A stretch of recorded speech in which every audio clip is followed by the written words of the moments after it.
બુદ્ધિ તર્ક કરે છે. તર્ક કરવાનું કામ કોનું? તો કે બુદ્ધિનું. મન સંશય કરે છે. પણ અહીંયા બુદ્ધિને પહેલાં મૂકી છે. શું કામ?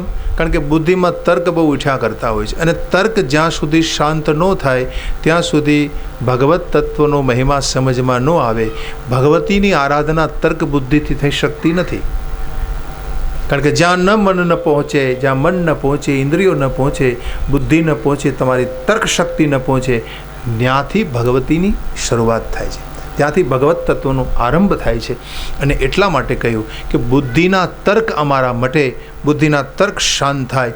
એટલા માટે હે ભગવતી જગદંબા, હું આપને વિનવું છું કે તમે મારી બુદ્ધિને પવિત્ર બનાવો. બુદ્ધિમ યાનઃ પ્રચોદયાત.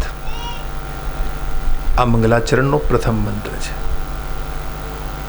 હવે અહીંયા બુદ્ધિને પહેલાં યાદ કરી છે એટલા માટે કે બુદ્ધિ જ આપણને પરેશાન કરે છે. પણ આપણને એ યાદ નથી કે બુદ્ધિ ભગવતીનું સ્વરૂપ છે. યા દેવી સર્વભૂતેષુ બુદ્ધિરૂપેણ સંસ્થિતા નમસ્તસ્યે નમસ્તસ્યે નમસ્તસ્યે નમો નમઃ નમસ્તસ્યે નમસ્તસ્યે નમસ્તસ્યે નમો નમઃ. બુદ્ધિમ યાનઃ પ્રચોદયાત. બુદ્ધિરૂપેણ સંસ્થિતા. હે ભગવતી જગદંબા, આપ બુદ્ધિનું સ્વરૂપ છો. મારા હૃદયમાં પ્રવેશ કરો અને મારી બુદ્ધિને પવિત્રતા તરફ લઈ જાઓ આપ. અને આ જ માંગ ગોસ્વામીજી માનસમાં પણ કરે છે. ક્યાં? તાકે જુગપદ કમલ મનાવ, તાકે જુગપદ કમલ મનાવ, તાકે જુગપદ કમલ મનાવ, તાકે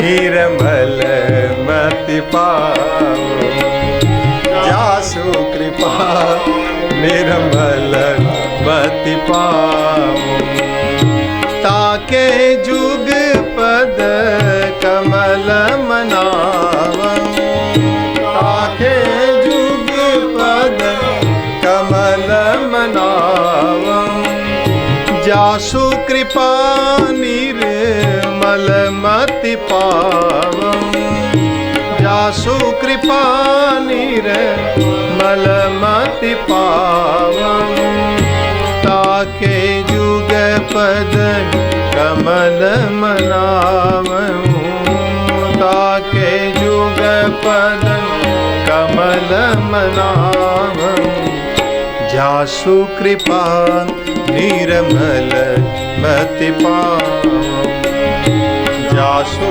કૃપા નિર્મલ મતિ પાવ, જાસુ કૃપા નિર્મલ મતિ પાવ, જાસુ. બાર બાર જાનકીજીના ચરણોમાં પોતાને મનને મૂકીને ગોસ્વામીજી બોલે છે, હે માં, તમારા ચરણોને મનાવો કે જેથી તમારી કૃપાથી મારી મતિ નિર્મલ બની રહે. જાસુ કૃપા નિર્મલ મતિ. જે ભાવ ગોસ્વામીજી આપ્યો એ જ ભાવથી અહીંયા વ્યાસજી શરૂઆત કરે છે. બુદ્ધિમ યાનઃ પ્રચોદય. બુદ્ધિના 8 લક્ષણ હોય. બુદ્ધિના કેટલા લક્ષણ છે? 8. 8 લક્ષણ બુદ્ધિના છે. પેલું શ્રવણમ, આ પેલું લક્ષણ. બીજું ગ્રહણમ, ત્રીજું ધારણમ, ચોથું ઊહ, પાંચમું અપોહ, છઠ્ઠું વિજ્ઞાન, સાતમું વ્યવહાર્ય અને આઠમું તત્વ. હવે પેલું શ્રવણ, શ્રવણમ ગ્રહણમ ધારણમ ચેવ ઉહ અપોહ વિજ્ઞાન તત્વમ આદિ આ જે લક્ષણો આપ્યા એમાં પેલું શ્રવણ, તમારામાં બુદ્ધિનું તત્વ કેટલું છે ખબર કેમ પડે? તો કહે શાસ્ત્રો કે જેને સારું સાંભળવાનું મન થાય તો સમજો કે બુદ્ધિશાળી માણસ છે. સારું સાંભળવાનું મન થાય, સારું શ્રવણ કરવું, સારું શાસ્ત્ર ચિંતન કરવું, સારું શાસ્ત્ર સાંભળવું, યાને શુભ ચિંતન કે શુભ શ્રવણ કરવાની જિજ્ઞાસા જેના હૃદયમાં હોય એ બુદ્ધિનું પહેલું લક્ષણ છે કે મુझे अच्छा सुनना है, કોઈ अच्छी बात हमें सुनाओ. મને ઘણા લોકો પૂછે કથામાં કે ભાઈ કથા હું કામ સાંભળવી, કયો જોઈએ?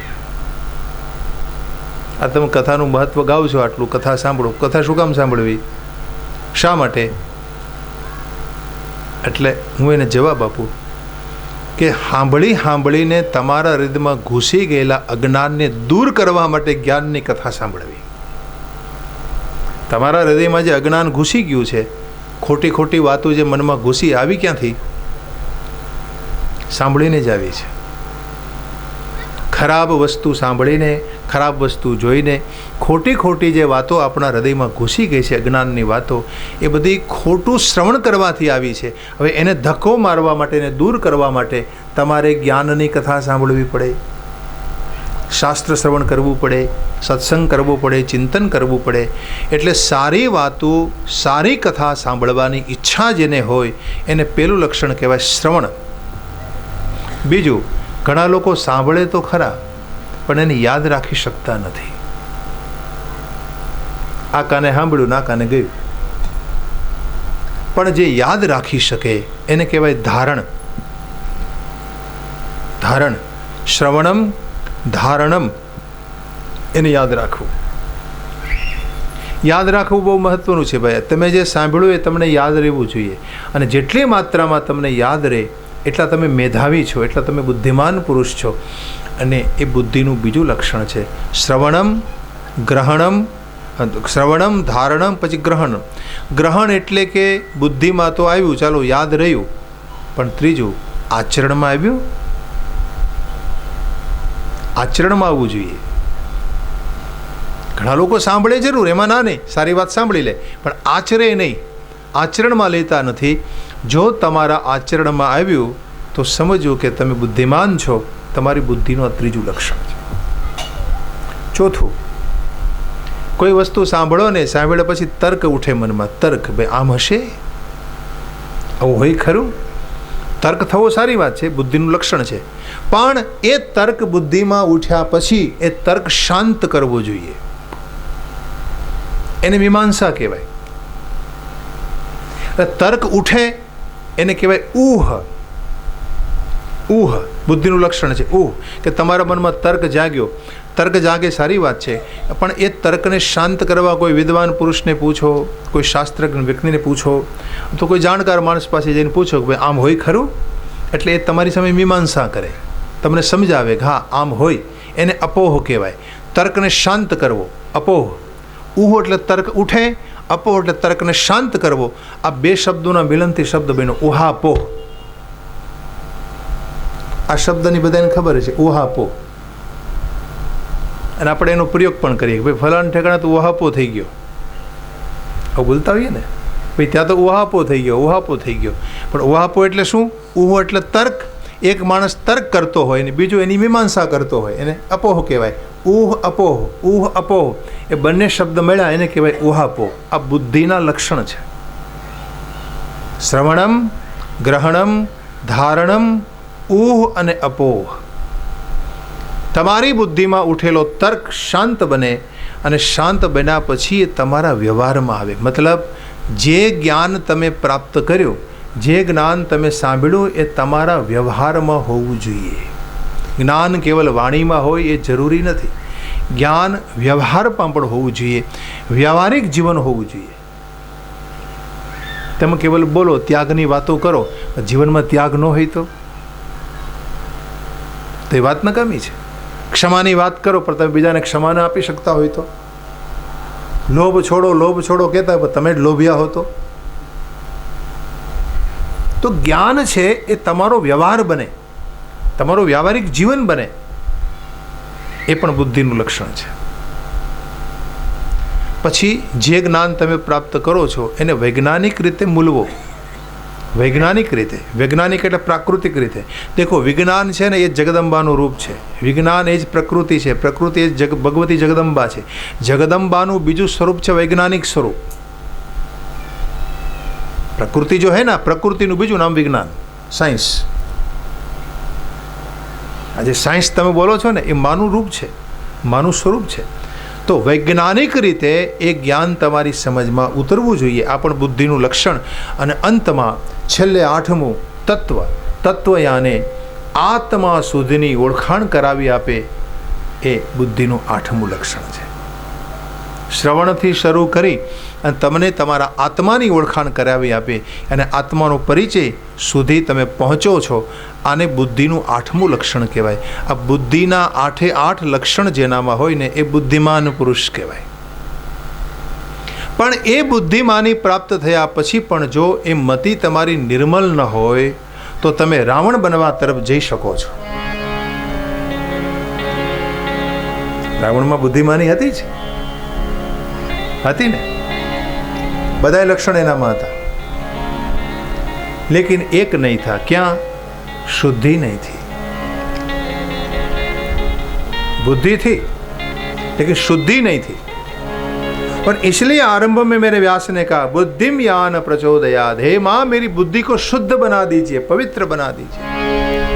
और यही बात गोस्वामी जी मांगते हैं, जासु कृपा निर्मल मति पावो, जासु कृपा निर्मल जनक सुता जग जननी जानकी, जनक सुता जग जननी जानकी, अतिशय प्रिय करुणा निधान की, अतिशय प्रिय करुणा निधान की, जासु कृपा निर्मल मति पावो, जासु कृपा निर्मल. देखो, રાવણમાં ધ્યાન કરવાની શક્તિ ખૂબ હતી. રાવણ મહાન ધ્યાની હતો. ધ્યાની હોય ને, જે ધ્યાની, એ પોતાના મન પાસેથી ધારે એવું કામ કરાવી શકે. ધ્યાન છે ને, એ તમને ચિત્તની સૂક્ષ્મતા તરફ લઈ જાય. જ્ઞાન તમને ચિત્તની વિશાળતા તરફ લઈ જાય. જ્ઞાનથી તમારું ચિત્ત વિશાળ બને, ધ્યાનથી તમારું મન સૂક્ષ્મ બને. ધ્યાનથી મન સૂક્ષ્મતા તરફ, જેમ જેમ મન તમારું ઝીણું થાય ને, એમ તમારી સામે અનેક સિદ્ધિઓ આવે. ધ્યાન કરવાની શક્તિ રાવણમાં હતી ને, એવી કોઈનામાં નહોતી. वो ध्यान कर सकता था, लेकिन शुद्धि नहीं रही, भक्ति नहीं रही. શુદ્ધિ અને ભક્તિ, પવિત્રતા નહીં રહી. અને એટલે આ ગ્રંથના આરંભમાં બહુ સ્પષ્ટ લખ્યું છે કે અમારી બુદ્ધિ બિગડે નહીં, બસ. અને ગાયત્રી મંત્રનો એ જ સાર છે ને, ગાયત્રી મંત્રનો એ જ ભાવ છે. ભૂર્ભુવસ્વઃ તત્સવિતુર્વરેણ્યમ ભર્ગો દેવસ્ય ધીમહિ ધિયો યો ન પ્રચોદયાત.